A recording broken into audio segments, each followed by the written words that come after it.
You can't have it all. And I had to understand that I can't have it all at once. Hello everybody and welcome back to my channel. And if this is your first time here, hello, welcome. This is Essential Patience and I am Patience. And in today's video, I'm going to be discussing attitude checks that really improved my finances. In this, I will be doing a little bit of self-reflection, what helps me to be in a better financial position as I grow older, as I reach my goals, expand and grow in my career and in my life. It's really good that we all sit back and have these checks with ourselves. It puts us into perspective of where our life is, where we want our life to go, and how we can get there. But before we get into this conversation, remember to like this video, subscribe to my channel if you haven't already, and ring the notification bell. But let's get straight into my self-reflection about attitude checks that really changed my finances. One of the first things is that my time is valuable. And if my time is valuable, it's important that I do something with that time. The reason why I start with time is because we as people don't like to think of our time as a resource, but that's what it is. Our time is a resource because we're not going to live forever. We're not going to be in a stage in our lives forever. But it's important that while you're there in this moment, make the best of it. I always think to myself, time is going to pass. Next year's coming. 2024 will be here before we know it. 2025 will follow after. And in 2026, 2027, if I'm privileged enough to live that long. Now, I have to understand what I do in that time is what's most important. Because if time is coming by anyway, and I do absolutely nothing, I don't change my life, then 20, 30 years from now, I'll be sitting in the same situation. It's probably not even as good, maybe even worse, because if you're not changing with the time, you're not reaching your goals, you're going to get more and more miserable. It's important that we look at our time as a resource. You don't have to have everything concrete. If you're able to do that, you would look at your finances and think, time is going to pass anyway. But do I want to wake up 20, 30 years from now and still have this student loan hanging around like it's a pet? Still want to be in credit card debt, auto loan debt? What do you want your financial life to look like? And once I started dreaming about it, like going forward, it made it more tangible. I'm gonna grow older one day and I'm going to reach retirement age. But once I get there, I want to have retirement waiting for me in terms of retirement fund as well, where I don't have to work till I die because I did not save. So what are you doing with this time to make sure your future is better? And that's what I had to reflect on myself and start making those changes today, whether it was making extra payment towards my car, whether it's like saving for retirement, having an emergency fund, anything that I can do to prepare for a better tomorrow, I want to start putting those actions in now. And that includes making a budget, living below my income, and being content with where I am, but always aiming for more. I definitely want to prepare for the future. I don't want to just do the bare minimum today and just hope the future takes care of itself. Because you today take care of your future tomorrow. The next thing is that you don't have to buy everything brand new, whether it's furniture, a car. This is something I had to really think about because I did buy my car brand new, but I understand the depreciation hit that I took by buying a new car. Is it worth it? You have to think about it. When you buy a new car, for example, you're paying the destination fee. That's over $1,000 just so that your car is being delivered. And that's not part of the car's worth. You're thinking about, I don't know, more, the taxes. And so like the moment you drive up the lot, what you paid for it isn't what it's worth. You may have paid, for example, you buy a BMW, it's like $60,000, but after the destination fee, the taxes, the warranties, everything, the car comes up to like $70,000. It doesn't mean the car is worth $70,000.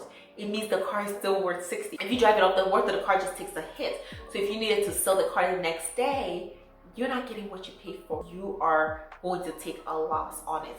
But it's really important that we think about this in our life, whether it's with electronics. What do you need and does it really need to be brand new? And that's the question that you have to ask yourself. Always realize that just because something we can buy brand new doesn't mean we should. The next thing is that you do not need the newest technology. When I started this YouTube channel, there was times when it's like, oh, just like invest, like buy a camera. I'm a year and a half in now. I started this as a hobby. So I didn't want to over-invest in it because I didn't know what the future holds. And I just really wanted to also share what I had to offer that would hopefully make your life easier and you learn from my experiences as well. You don't need the newest technology, the biggest TV. It's important that you really decide where you are in your life and you make the best decision for it. So when the new iPhone came out, I did not go get it. I was an Android user for several years, and then I finally switched to an iPhone last year when my phone broke. When I switched, I went with the knowledge knowing that when the iPhone 15 came out, I was not participating in that. Probably iPhone 16, I probably still wouldn't. iPhone 17, maybe they don't be ready to change. Maybe iPhone 18. I have the iPhone 14 right now. Who knows where it takes us? I don't need the newest everything that comes out, because when you have that level of I deserve the biggest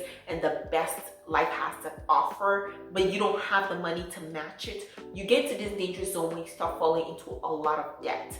Because you may think, oh, I can just pay for it, get the payments. No, when I bought my phone, I bought it outright. They were like, do you want to like spread it across 12 months? I said no, absolutely not. I'm buying what I can afford, and I'm buying it outright, so I don't have all these debts hanging on to me. And then you miss a payment, and then all of a sudden the interest just hits. Realize that all these new technologies has no effect on your intrinsic value. You're still a valuable person with or without the newest iPhone, with or without the biggest television. Upgrading just because you want to fit in or you feel like you deserve the best is an attitude check that I have to definitely go through. I'm not always chasing for the newest thing. The next thing is that luxury / expensive doesn't always equal better. And when you are able to really confront why you feel the need to be decked down in designer every single day, you see this on Instagram, people who would rent out designer clothes, cars, only so that they can flaunt on the internet, flexing on all of us. I have nice things. But then I think, like, why do I need this? I really have to come up with the why behind it. Who am I trying to impress? What does this say about me? You see some of those like designer shirts for thousands of dollars, and they're not even that cute. They really aren't, but people buy it and wear it with all those symbols because they want to show the world that they can afford it. But that exact same shirt, if it didn't have the designer markings, they probably wouldn't even like it in the first place. Now I'm getting to a point where I don't buy fast fashion anymore. I'm trying to buy more durable, good clothing versus buying a $2,000 ugly shirt that is designer. Where's the uniqueness in that? And really knowing that my clothes are not something that defines who I am, but I also want to make sure that in this world I am not contributing to the fast fashion ways. The next one is knowing whether I'm paying for the service or the experience, or both. When we go to the priciest place to like get our haircuts, so do something that we could do ourselves. Are you paying for the service or for the experience? And I talk about this a lot in my hair videos. I go to the salon like once a year, get my silk press and my hair trimmed, and it's just for the experience, but also for the service, because I don't want to burn my own hair. I've never done it on my own, and it will take a while. I definitely want to learn in the future, but just that experience as well. Like, go in, sit down, and then 2-3 hours the hair will be done. I'm definitely paying for that experience. But what is that experience worth? For example, getting your nails done. When I get it done, it's for the experience as well as the service. But on a day-to-day basis, I can do it on my own. It'll be much cheaper. I don't get the full-on experience, but it is saving my wallet. Whether it's getting a massage, a facial, going on a vacation, what are you paying for? And when you are honest with yourself about what you're going in for, you'll be able to cut back on things that you can do yourself and enjoy and indulge in the things that you want the experience for. And by that I mean, when I go on vacation and I've already budgeted for that, I'm able to indulge in it because this is something that I budgeted for and I came here for that experience, so I don't feel guilty. Versus if I'm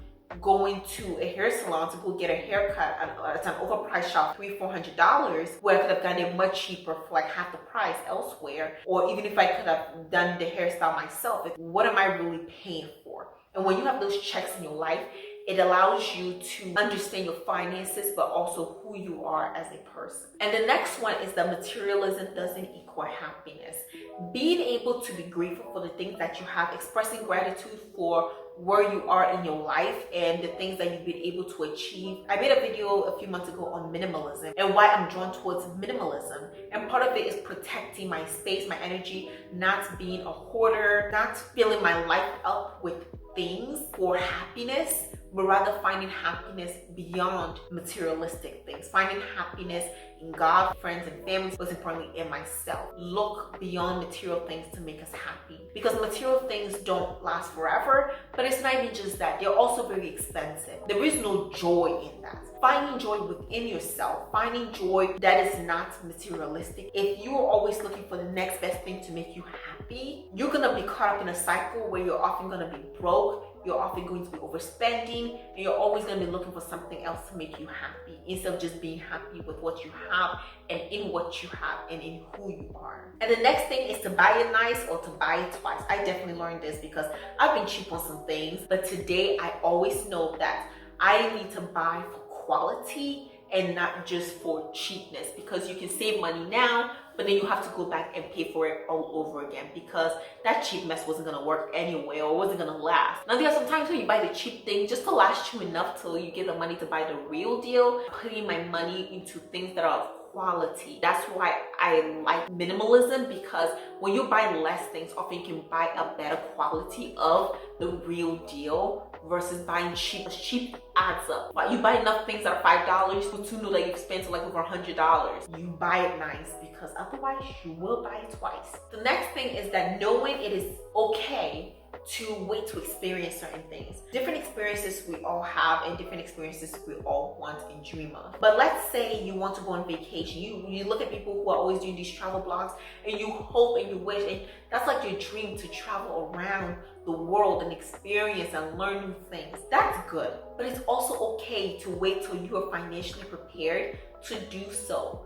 Rushing into it and accruing credit card debt is not the way to go. The moment you'll be able to do some enjoying, but then you always at the back of your mind think about the money you don't have that you're spending. And I saw this girl who had spent over $30,000 to travel around and become a travel blogger, and she wasn't making that much money out of it. But then she also had that debt. And I think it's really important that when you are traveling, when you want certain experiences, that you can do it guilt-free. When I'm able to plan and go on vacation, I enjoy it and I'm not as worried. I still look at certain things and I still want to make sure I'm staying within my budget. I don't get all tied up the way I would if I just like jump on a plane and went somewhere, and the entire time I'm thinking, this is not money I plan to use. Like, how am I gonna cover this? How am I gonna cover that? That's no way to live. You'll be able to enjoy something more when you plan for it and you're able to follow through with it. Now is the time to prepare. In the future, you can enjoy it. The next thing is that for most things, if you can't buy 10 times, you can't afford it. Kind of extreme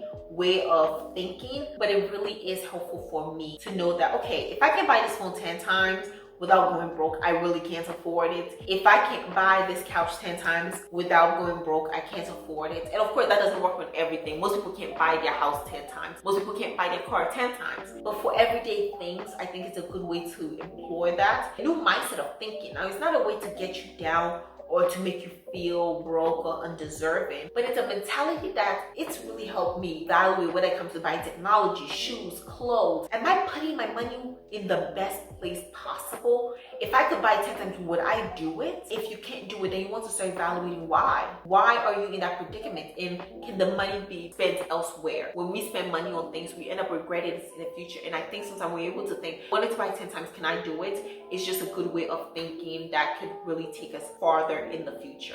Oh my goodness, the sun is like changing. And the last but absolutely not the least is that you can have it all, but not all at once. And this is something that I've really come into peace with in the past like year and a half. Often compare our lives to other people. We think we should have it all. Like, you want a career, you want the spouse, the education, the experiences of traveling, you want the booming business, but then you also want a high-powered career in corporate America.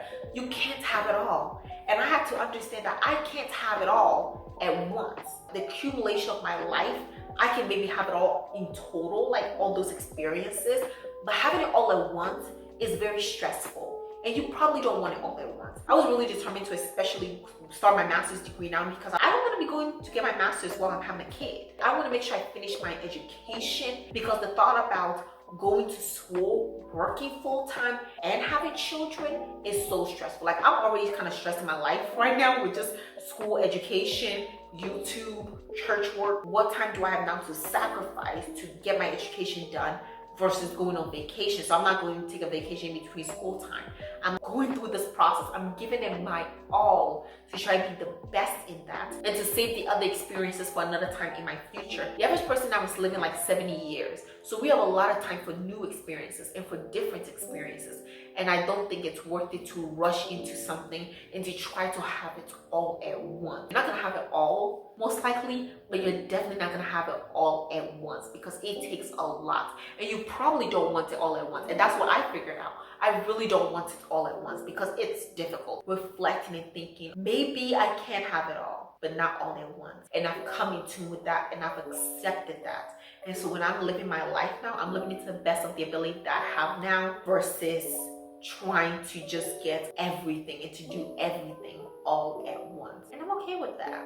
And I like that. So with that, bringing this video to an end. Hopefully the sun casting its shadow. I was like filming and like all of a sudden the position of the sun is changing and it's like messing up my lighting. But I hope you enjoyed this video, and let me know in the comment section, what type of reflection have you done in the past few years or recently that's really changed your finances, but it also changed your life as a whole? Beyond my finances, this has really changed my life, and I'm really appreciative of that. I think it's really good to look at the past, what you've done great, what you've done not so well, what you've done horribly, and to cut your losses and move on into the future.